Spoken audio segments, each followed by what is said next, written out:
जय हिंद दोस्तों, आप सभी का हमारे YouTube चैनल में बहुत बहुत स्वागत है।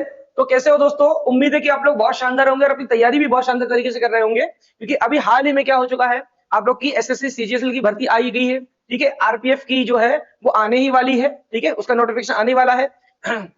और साथ ही साथ अगर हम देखें तो टेक्नीशियन की भर्ती आ चुकी है। ठीक है, और जितनी भी वैकेंसियां ये लगातार आ रही है और जिसमें जो कॉमन जो देखने को हमें मिलता है। ठीक है, और साथ ही साथ एक इन्फॉर्मेशन और की आप लोगों की क्या होगी है, अभी एनटीपीसी किसकी, एनटीपीसी और ग्रुप डी की जो है कि नोटिफिकेशन कब आएगा और साथ ही साथ इसका एग्जाम कब होगा, ये भी क्या हो गया, इसका ऑफिशियली जो नोटिस है वो भी देखने को हमें मिला है। ठीक है, तो इन सब में क्या देखने को मिलता है, हमें मैथ कॉमन देखने को मिलता है। तो हम जो कर रहे हैं अभी टॉप 10 की जो हमारी जो क्लास चल रही है उसमें हमने पहली क्लास देख चुका था। अब हम क्या करने वाले हैं, दूसरी क्लास देखने वाले हैं, जिसमें हम बहुत शानदार शानदार क्वेश्चन को शामिल करेंगे। और आप लोग को मैंने इससे पहले भी बता चुका हूं कि मैथ की जो क्लासेस होती है, सॉरी मैथ का जो सिलेबस होता है वो लगभग सेम होता है, लेकिन बस इतना रहता है कि आपका जो लेवल होता है इसका वो क्या होता है, थोड़ा सा ऊपर नीचे होता है। ठीक है, ग्रेजुएशन लेवल पे थोड़ा सा अलग होता है और हाँ 10th और 12th लेवल पे थोड़ा सा अलग होता है। तो यहाँ पर हम जो करने वाले हैं प्रीवियस ईयर के क्वेश्चन के साथ साथ कुछ टेस्ट सीरीज के क्वेश्चन भी देखेंगे और आने वाले समय में किस तरह से क्वेश्चन आ सकते हैं। तो हम यहाँ पर सेकंड क्लास कर लेते हैं हमारी। ठीक है, हमने पहली क्लास करी था, अगर आपने पहली क्लास नहीं देखा तो आप जाकर के जरूर देखें, और इसकी जो पीडीएफ है वो आप लोगों को टेलीग्राम चैनल पर मिल जाएगी। चलिए, तो यहाँ पर जो टॉप 10 के क्वेश्चन है जिसमें हम बहुत सारी ट्रिकों को भी सीखेंगे। ठीक है, हम बेसिक से भी करेंगे और साथ साथ बहुत अच्छे अच्छे क्या है यहाँ पर क्वेश्चन को समाहित किया गया है। तो सबसे पहला जो प्रश्न देखने को हमें मिल रहा है वो क्या है, देखिए यहाँ पर लाभ हानि का प्रश्न है कि एक पुस्तक विक्रेता ने 500 पुस्तकें क्या किया, पाठ्य पुस्तकें 20,000 रुपए में खरीदी। कितने में खरीदा भाई? 20,000 रुपए में। उसने ऐसे सॉरी वह उन्हें ऐसे लाभ पर बेचना चाहता है ताकि उसे क्या हो जाए, 50 पुस्तकें निःशुल्क पड़े। वो 500 पुस्तकें बेच रहा है और उसे जो लाभ हो वो 50 जो पुस्तकें बेचेगा उसके बराबर मिलना चाहिए। तो हमें यहाँ पर ये आंकड़ा जो है 20,000 रुपए का आंकड़ा है, इसकी आवश्यकता फिलहाल नहीं है, हमें लाभ परसेंट निकालना है। तो हम करेंगे क्या, यहाँ पर सिंपल है कि भाई क्या देखने को मिल रहा है कि 500 पुस्तकें हैं, भाई सीधी सी बात है 500 पुस्तकें, 50 जो पुस्तकें हैं उसके बराबर क्या होना है, हमें लाभ होना है। मतलब जितने में बिकेगा वो क्या हो जाएगा, हमारे पास में लाभ हो जाएगा। और हमें क्या निकालना है यहाँ पर, क्या निकालना है, परसेंट निकाल क्या कर देंगे हम, 100 का क्या कर देंगे, मल्टीप्लाई कर देंगे। ठीक है, तो 500 पर 50 पुस्तकें जो क्या हो रही है हमें लाभ मिल रही है, तो 500 का 50 पुस्तकें कितना परसेंट हम निकाल लेंगे। 2 जीरो कैंसिल हो गया, 5 से काट दिए, कितना हो गया हमारे पास में 10%। ये आ गया क्या हमारे पास में आंसर। बस ये आंकड़े आपको यूज करने की फिलहाल आवश्यकता नहीं है। चलिए नेक्स्ट देखते हैं क्या दिया है। ठीक है, समय कार्य का क्वेश्चन है। ठीक, क्या दिया है यहाँ पर, ए बी सी की दक्षता का अनुपात कितना है, 2:3:5 है। वे एक कार्य को क्या करते हैं, मिलकर के 6 दिनों में पूरा कर सकते हैं।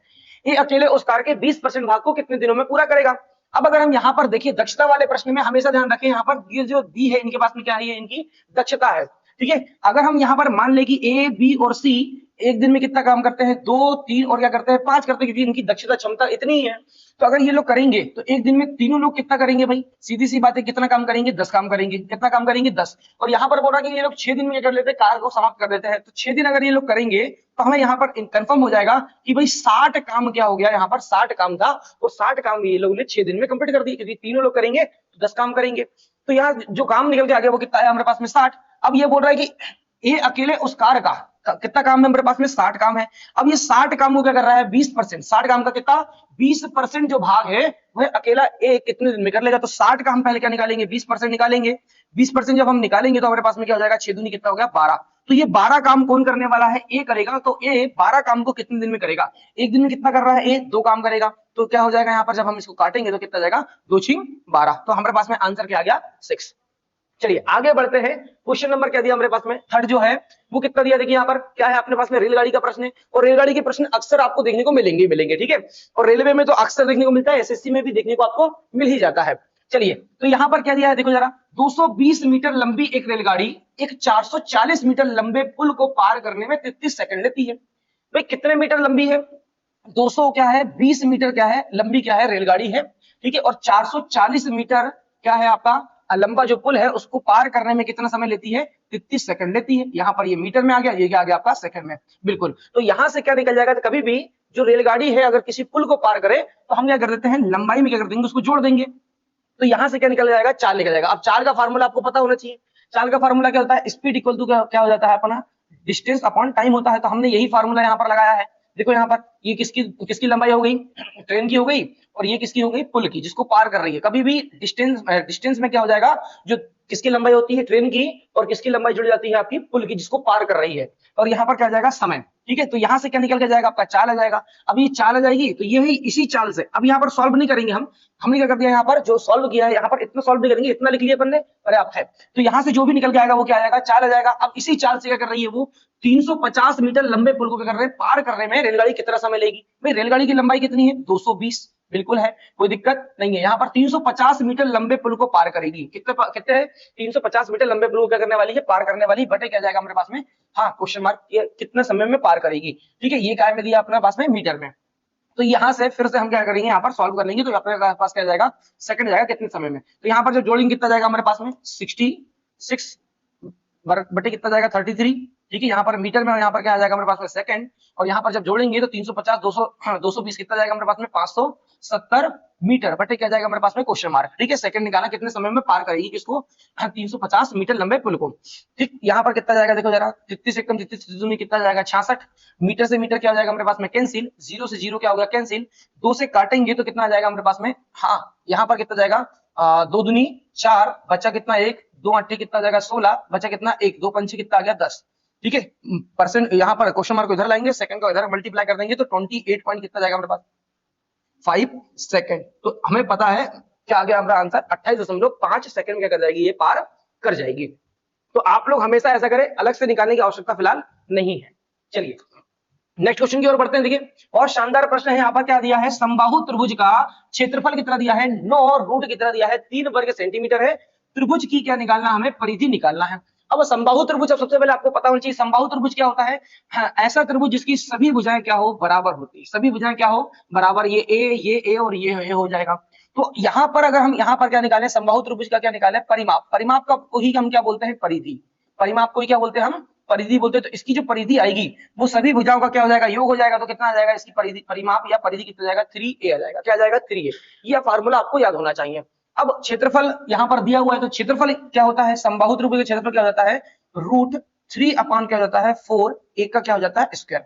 हो गया यहाँ पर, ये किसका क्षेत्रफल आ गया भाई, समबाहु त्रिभुज का। और ये क्षेत्रफल कितना दिया हमारे पास में, देखो जरा, 9 रूट कितना दिया है, 3 दिया है, बिल्कुल। अब हमें क्या निकालना, परिमाप या परिधि निकालना है। तो हमें पास में क्या है, फार्मूला क्या है, 3 इंटू ए।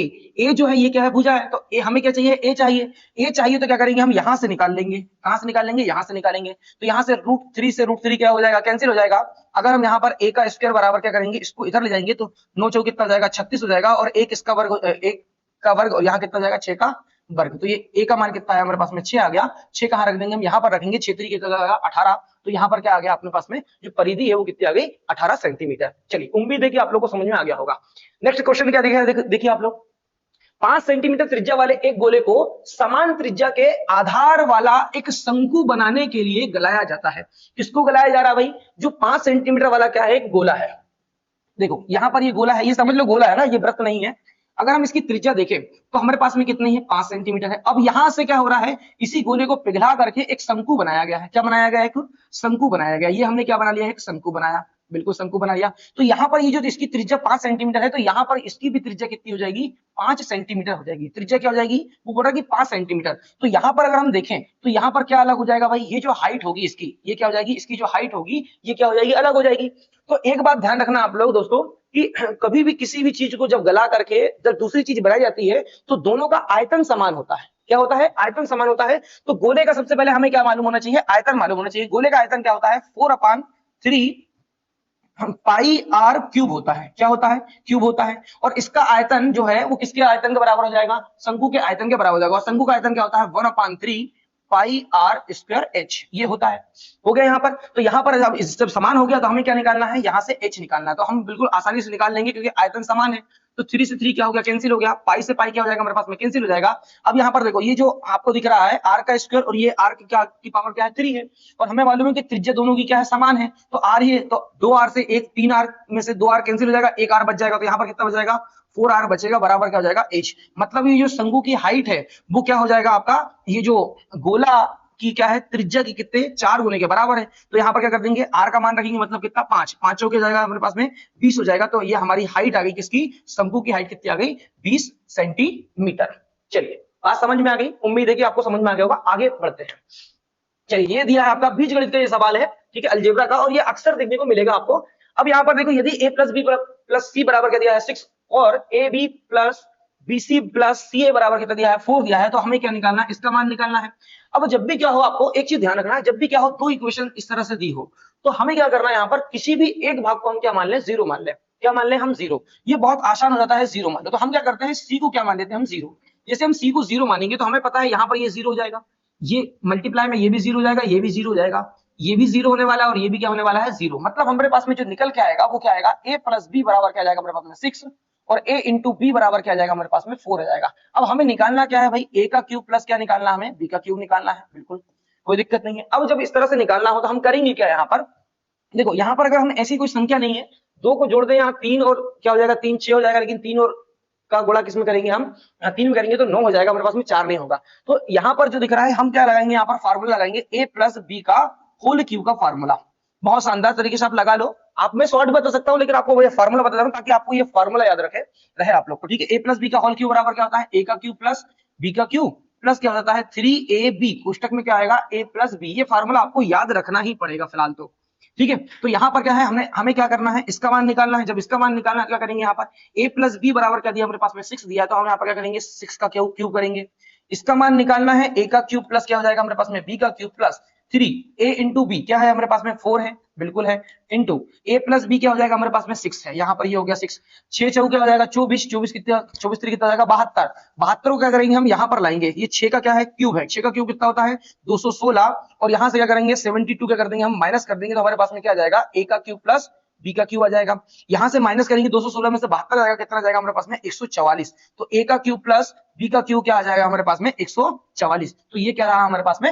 आंसर, ठीक है। तो ऐसे सवाल आप लोग बहुत आसानी से कर सकते हैं। चलिए नेक्स्ट क्वेश्चन की ओर बढ़ते हैं। यदि किसी समचतुर्भुज का परिमाप कितना है? 80 सेंटीमीटर है। अब यहाँ पर देखिए, समचतुर्भुज का क्या है अपने पास में? समचतुर्भुज पूछा है। समचतुर्भुज हमें पता होना चाहिए। देखिए एक बार मैं आप लोगों को इस तरह से बताता हूँ, ये क्या बना हमारे पास में? समचतुर्भुज क्या हो जाता है? जिसकी सभी भुजाएं क्या हो? आपस में बराबर होती है, परंतु जो प्रत्येक क्या होता है? विकर्ण होता है, वो क्या होता है? डिफरेंट होता है, अलग अलग होता है। तो ये क्या बना लिया हमने? सारों भुजाएं क्या है यहाँ पर? समान है, ठीक है। लेकिन यहाँ पर ये जो विकर्ण दिख रहा है, ये विकर्ण क्या है? असमान है। ये क्या है? असमान। अब ये इस तरह से बना है, मैं आपको समझाने के लिए क्या करता हूँ, इसको मैंने क्या कर लिया, इसको इस तरह से ले लिया, ठीक है। इस तरह से क्या कर लिया मैंने? यहाँ पर इसको बना लिया आपको समझाने के लिए, ठीक है। तो ये जो विकर्ण है आपका, ये छोटा विकर्ण, और ये क्या हो जाएगा आपका? बड़ा विकर्ण। ये दिख रहा है? बिल्कुल आसानी से समझने के लिए बस बनाया आप लोग को बनता है ऐसे, या ऐसे भी बना सकते हैं अपन, ठीक है। अब यहाँ पर बोल रहा है कि सभी भुजाएं क्या है? समान होगी। इसकी क्या होगी? सभी भुजाएं समान होगी। इसका परिमाप कितना है? 80 सेंटीमीटर। जब सभी भुजाएं क्या है? समान है, तो यहाँ पर परिमाप क्या आ जाएगा इसका? 4a आ जाएगा। क्या आ जाएगा? 4a बराबर क्या दिया है? 80 दिया है। तो हम यहाँ पर भुजा निकालेंगे तो क्या हो जाएगा? 4 दूनी 8, कितना हो जाएगा? 20 हो जाएगा। तो यहाँ पर जो प्रत्येक भुजा आएगी आपकी, वो कितनी जाएगी? 20-20 सेंटीमीटर की आ जाएगी। कितनी आएगी भाई? 20-20 सेंटीमीटर की यहाँ पर क्या जाएगी दोस्तों? भुजा आ जाएगी। अब उसने बोला है कि जिसके सॉरी उसका एक विकर्ण क्या है? 24 सेंटीमीटर है। एक विकर्ण क्या है? 24। हम मान ले छोटा विकर्ण कितना है? 24 है। तो 24 अगर यहाँ से यहाँ तक है, और यहाँ से यहाँ तक ये जो दिख रहा है, तो यहाँ से क्या हो जाएगा? ये 12 ये हो जाएगा, और 12 ये हो जाएगा। बिल्कुल कोई दिक्कत नहीं है। तो ये हो गया 12, और ये जो दिख रहा है हमें क्या है? ये 20 है। अब अगर ध्यान से देखो, तो आपको ये पता भी होना चाहिए कि जब भी समचतुर्भुज होता है, ठीक है, तो उसमें यहाँ पर जो प्रत्येक कोण जो त्रिभुज दिख रहा है, ये हमेशा क्या होता है? समकोण होता है। तो यहाँ पर ये क्या है? ये समकोण है, ये भी समकोण है, ये भी समकोण है, और ये भी क्या है? समकोण है। तो यहाँ पर क्या लगा देंगे हम? पाइथागोरस प्रमेय। तो पाइथागोरस प्रमेय ना लगा करके सीधे सीधे क्या करते हैं? सॉल्व कर सकते हैं अपन। तो यहाँ पर क्या होता है? लंब का स्क्वायर और क्या है? आधार का स्क्वायर, दोनों का योग किसके बराबर होता है? कर्ण के स्क्वायर के बराबर होता है। बिल्कुल। तो आपको सीधे सीधे रखना समकोण त्रिभुज में। देखो यहाँ पर हमें क्या निकालना है? यहाँ पर देखो समचतुर्भुज है आपका। क्या है यहाँ पर? समचतुर्भुज है। क्या है आपका? समचतुर्भुज है, ठीक है। तो समचतुर्भुज का क्षेत्रफल निकालना, और इसका क्षेत्रफल जब हम निकालेंगे तो क्या होता है हमारे पास में? d1 इंटू d2 अपान क्या हो जाता है हमारे पास में? 2 हो जाता है। तो हमें क्या चाहिए, मैं आपको वो बता रहा हूं। तो हमारे पास में क्या है? ये छोटी भुजा, छोटा जो क्या है अपने पास में? d1 यहाँ पर दिया हुआ है 24, तो 24 इंटू क्या हो जाएगा? d2। d2 जब हमें मिल जाएगा तो हम क्या निकाल लेंगे? यहाँ से क्षेत्रफल निकाल लेंगे। तो हम यहाँ पर d2 निकाल रहे हैं। क्या निकाल रहे हैं? d2। d2 का मतलब क्या होगा? जो आपका बड़ा विकर्ण है उसको हम निकाल रहे हैं, ठीक है। जो यहाँ पर छोटा विकर्ण अपने पास में 12 दिया है, ये क्या हो जाएगा अपने पास में? सॉरी 24 दिया है। कितना दिया? 24। तो ये 12 और ये कितना? 20। तो हम यहाँ से लंब निकालेंगे। क्या निकालेंगे? लंब। जब हम लंब निकालेंगे मतलब ये दूरी हो जाएगी, तो इसको दोगुना कर देंगे, तो यहाँ से यहाँ तक क्या जाएगा हमारे पास में? आंसर आ जाएगा, मतलब d2 आ जाएगा, ठीक है। तो हम कैसे निकालेंगे यहाँ पर? देखो ये जो दिख रहा है ये 12 है और ये कितना है 20 है। तो आप लोग एक चीज ध्यान रखो, आधार और क्या होता है हमारे पास में लंब होता है, आधार और क्या होता है लंब, और क्या होता है कर्ण। ठीक है, तो हमेशा क्या होगा, जब भी क्या हो, आधार कितना हो 3 हो, लंब कितना हो 4 हो, तो कर्ण हमेशा क्या होता है 5 होता है। ये आपस में दोनों क्या हो सकते हैं, बदल सकते हैं, कोई दिक्कत नहीं है। अगर हम ध्यान से देखें तो इन दोनों को देखो आप, आधार और कर्ण को देखो, यहाँ पर आधार कितना है हमारे पास में 12 और कर्ण कितना है 20। तो क्या हमें यहाँ पर दिख रहा है कि आधार का ये 4 गुना दिख रहा है, बिल्कुल दिख रहा है। कितना गुना दिख रहा है, ये 4 गुना क्या दिख रहा है, 12 4 गुना दिख रहा है। और यहाँ पर अगर हम इसको भी देखें तो ये भी क्या दिख रहा है, कर्ण भी कितना दिख रहा है, 4 गुना दिख रहा है, मतलब कितना हो गया 20। तो यहाँ पर भी क्या कर लेंगे हम, यहाँ पर इसको 4 गुना करेंगे तो लंब कितना जाएगा 16। तो हमारे पास में जो लंब आ रहा है वो कितना आएगा, 16 आएगा। 16 यहाँ से यहाँ तक आ गया, तो यहाँ से यहाँ तक कितना हो जाएगा, 16 दूनी 32 हो जाएगा। तो यहाँ पर जो D2 आया है वो कितना जाएगा हमारे पास में 32 आ जाएगा। 24 इंटू कितना जाएगा 32 अपन क्या जाएगा 2, 2 एक कम 2, और यहाँ से 12 से काट दिए हमने, सॉरी 12 दूनी 24, 12 से मल्टीप्लाई करेंगे, 12 दूनी कितना होगा 24 का 4 हासिल का 1 हो जाएगा, 12 दूनी 36, 36 और 1 कितना 36 और 1 कितना हो जाएगा, सॉरी 12 दूनी 24 का 4 हासिल का 2, 12 दूनी 36, 36 और 2 कितना हो जाएगा हमारे पास में 38, कितना जाएगा 384, कितना जाएगा हमारे पास में आंसर 384 आ जाएगा। ठीक है, ये आप लोग को मैंने बहुत अच्छे से एक एक चीज बता दिया हूं, इसलिए थोड़ा सा टाइम लग गया इसमें। ठीक है, अगर आप लोग को चीजें मालूम होती तो फटाफट हम कर सकते हैं। ठीक है, जो बच्चे बेसिक वाले हैं वो भी इसको ध्यान से देखें तो आपसे बन जाएगा। ठीक है, जिनको आता है तो वो आप सॉल्व कर सकते हैं, कोई दिक्कत नहीं है। चलिए आगे बढ़ते हैं, क्वेश्चन नंबर क्या देखते हैं नेक्स्ट। देखिए यहाँ पर क्या दिया है, चक्रवृद्धि ब्याज का सवाल है। 3,000 रुपए की राशि को 20% प्रतिवर्ष की चक्रवृद्धि ब्याज की दर पर क्या किया जाता है, निवेश किया गया है। 2 वर्षों का चक्रवृद्धि ब्याज हमें निकालना है। चक्रवृद्धि ब्याज के लिए क्या है, हम हमेशा क्या करते हैं, परसेंट को सॉल्व करेंगे। तो परसेंट को क्या करेंगे, 20% को जब हम सॉल्व करेंगे तो 20% को हम क्या लिख सकते हैं, 1/5 लिख सकते हैं, बिल्कुल लिख सकते हैं। इसका मतलब क्या है कि 5 रुपए पर 1 रुपए क्या मिल रहा है, ब्याज। जब 5 रुपए पर 1 रुपए ब्याज मिलेगा तो यहाँ पर क्या जाएगा हमारे पास में, मूलधन लोगे आप, यहाँ से क्या लोगे आप, यहाँ पर मिश्रधन। तो 5 रुपए पर 1 रुपए ब्याज मिलेगा, मतलब मिश्रधन कितना हो जाएगा हमारे पास में 6 हो जाएगा। कितने वर्ष की बात हो रही है भाई, 2 वर्ष की। तो फिर 5 रुपए में कितना हो जाएगा, 1 रुपए ब्याज मिलेगा, कितना हो जाएगा 6 रुपए हो जाएगा, बिल्कुल। 2 वर्ष के लिए आप 2 बार सॉल्व कर लोगे। 5 क्या हो जाएगा यहाँ पर 25 हो जाएगा, और 6 क्या आ गया हमारे पास में 36। इसका मतलब क्या है, अगर हम किसी व्यक्ति को क्या करते हैं 25 रुपए दे, तो 2 वर्ष बाद 20% की दर से उसे क्या करना पड़ेगा, हमें 36 रुपए लौटाना पड़ेगा। ठीक है, ठीक। तो यहां पर अगर हम इन दोनों के बीच का अंतर देखें तो 36 में से 25 जाएगा, कितना बचेगा हमारे पास में 11। तो यहां पर देखिए दोस्तों, ये क्या आता है हमारे पास में, ये क्या है हमारे पास में मूलधन, और ये क्या हमारे पास में यहां पर मिश्रधन। और इन दोनों का जब हम अंतर निकालते तो ये हमारे पास में क्या आता है, चक्रवृद्धि ब्याज आता है। आप लोग ऐसे ही सॉल्व करें। ठीक है, अब यहाँ पर देखो, यहाँ पर बोल रहा है कि 25 रुपए यहाँ पर आ रहा है, परसेंट के आधार पर हमने सॉल्व किया तो 25 रुपए आ रहा है, लेकिन वो बोल रहा है स्पष्ट कि 25 रुपए ना होकर कितना है, 3,000 रुपए की राशि है। तो 25 रुपए ना होकर कितनी है, 3,000 रुपए की क्या है, राशि है। तो 25, और यहाँ पर कितना बचा हमारे पास में 5, 5 दूनी 25 दूनी 50, कितना जाएगा 120 गुना। तो ये जो राशि होगी ये भी क्या जाएगी 120 गुना हो जाएगी। तो जब हम यहाँ पर मल्टीप्लाई करेंगे 12 गुणा कितने में करेंगे, 11 में करेंगे, कितना आएगा 132, और ये 0 का 0, तो 1320 रुपए क्या आ गया हमारे पास में आंसर। देखो मैं आप लोग को बहुत सरल सरल ट्रिकें और भी बता सकता हूँ, ऐसा नहीं कि यहाँ पर नहीं होगा, बहुत सारी ट्रिकें हैं।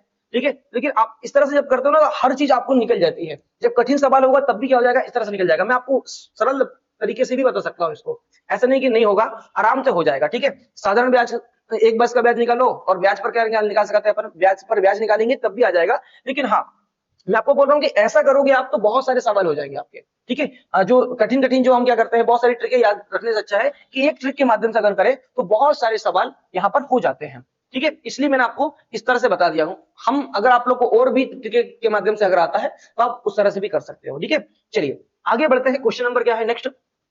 यदि किसी संख्या के 62% और 80% के बीच का अंतर कितना है, 198 है, तो उस संख्या के 92% और 56% के बीच का क्या निकालना, हमें अंतर निकालना है। अगर यहाँ पर देखें हम 62% और 80% के बीच का जो अंतर है वो कितना है, 198 है। तो यहाँ पर 80 से 62 घटाएंगे तो कितना जाएगा हमारे पास में, 18% के बराबर क्या दिया हमारे पास में, 18% की वैल्यू कितनी दी है, 198 दी है। बोलो हाँ या ना, बिल्कुल कोई दिक्कत नहीं है। अब वो जो पूछ रहा है कि उसी संख्या का 92% और 56% के बीच का क्या निकालना, अंतर निकालना, मतलब इन दोनों के बीच का जो अंतर आएगा, तो 92 में से कितना घटाएंगे, 56 घटाएंगे, कितना आ जाएगा हमारे पास में 36% आएगा, बिल्कुल आ जाएगा। अब अगर आप ध्यान से देखो तो 18% की जो वैल्यू है वो कितनी, 198, और हमें क्या निकालना है 36%। तो इसको क्या कर देंगे हम, 2 गुना कर देंगे। क्या कर देंगे यहाँ पर 2 गुना कर देंगे तो हमारे पास में आंसर आ जाएगा, कितना आ जाएगा भाई, 18 36 आएगा, 36% कितना आ जाएगा, 198 दूनी कितना जाएगा आपका, 396 हो जाएगा। कितना हो जाएगा दोस्तों, 396। तो ये क्या रहा हमारे पास में आंसर। बहुत आसान सवाल था। ठीक है, लेकिन थोड़ा सा करने में जब हम एग्जाम हॉल में बैठते तो हमें कहीं बार दिक्कत हो जाती है, हम बड़ी ट्रिक से कर लेते हैं। ऐसा ना करें, आप लोग बहुत आसानी से इस तरह से कर सकते हैं। नेक्स्ट क्वेश्चन देखिए आप लोग क्या दिया है कि ए का धन बी के धन का कितना है, 2/3 है। ए का धन क्या है भाई, ए का जो धन है वो बी के कितना, 2/3 के क्या है, 3 है। ठीक है। और यहाँ पर अगर हम देखें तो a बटे क्या आ जाएगा हमारे पास में, b जो आएगा वो कितना जाएगा, 2 बटे कितना जाएगा हमारे पास में 3 आ जाएगा। फिर यहीं पर क्या दिया हमारे पास में, b का धन क्या है, c के धन का कितना 9/11 है। तो जो b है, b का जो धन है वो c के धन का कितना है, 9 बटे कितना है 11 है। तो b बटे c क्या आ जाएगा हमारे पास में, 9 बटे कितना जाएगा 11 आ जाएगा। ठीक है। तो यहाँ पर ध्यान से देखो, a का मान कितना है यहाँ पर 2, b का कितना है 3, यहाँ पर b का मान कितना है 9 और यहाँ पर c का मान कितना है 11। तो यहाँ पर क्या निकालेंगे हम, a अनुपात b अनुपात c निकालेंगे, क्योंकि यहाँ पर b का मान कितना है अलग अलग है। तो यहाँ पर a b और c जब निकालेंगे तो a का मान कितना हो गया हमारे पास में 2 और b का मान कितना हमारे पास में 3 है। ठीक है। यहाँ पर अगर देखें तो b का मान कितना हमारे पास में 9 और c का मान कितना हमारे पास में 11। ठीक है। यहाँ पर कुछ नहीं है तो क्या करेंगे, इसको इधर बढ़ा देंगे 3 हो जाएगा, इसको इधर कर देंगे कितना हो जाएगा 9 हो जाएगा। अब हमें क्या निकालना, उसने बोला कि a के धन से c के धन का क्या निकालना, अनुपात निकालना, मतलब a का धन और क्या c का। तो यहाँ पर कितना जाएगा 2 गुणा क्या जाएगा 9, अनुपात क्या जाएगा 3 इंटू कितना जाएगा 11, 3 एक कम 3, 3 3 कितना जाएगा 9, 3 दूनी कितना आएगा 6, अनुपात कितना जाएगा 11। तो 6 अनुपात क्या आ गया हमारे पास में 11। ये रहा क्या हमारे पास में आंसर। चलिए आगे बढ़ते हैं। तो ये थे हमारे क्या 10 टॉप 10 क्वेश्चन, बहुत अच्छे अच्छे क्वेश्चन थे। और भी आप लोगों के लिए और भी जो सीरीज है ये वाली, ये आप लोग की कंटिन्यू रहेगी और अच्छे अच्छे क्वेश्चन लाएंगे। ठीक है। आपको शॉर्ट सिखाएंगे कि किस तरह से शॉर्ट करते हैं। कभी कभी कुछ कुछ चीजों को हम थोड़ा सा लेंथी भी करेंगे, थोड़ा सा ऐसा नहीं है कि हम बिल्कुल हमेशा शॉर्ट करें, तो कहीं ना कहीं क्या हो जाता है, दिक्कतें हो जाती है कुछ चीजों में। ठीक है। तो नेक्स्ट वीडियो में मिलेंगे। आप लोग चैनल को सब्सक्राइब जरूर कर ले, और अगर आप लोग चैनल में नए हैं तो सब्सक्राइब करें और वीडियो को लाइक जरूर करें, दोस्तों के साथ शेयर करें। ठीक है। आप लोग को ये सीरीज किस तरह कैसी लग रही है आप लोग कमेंट में जरूर बताएं। ठीक है। नेक्स्ट वीडियो मिलते हैं। जय हिंद।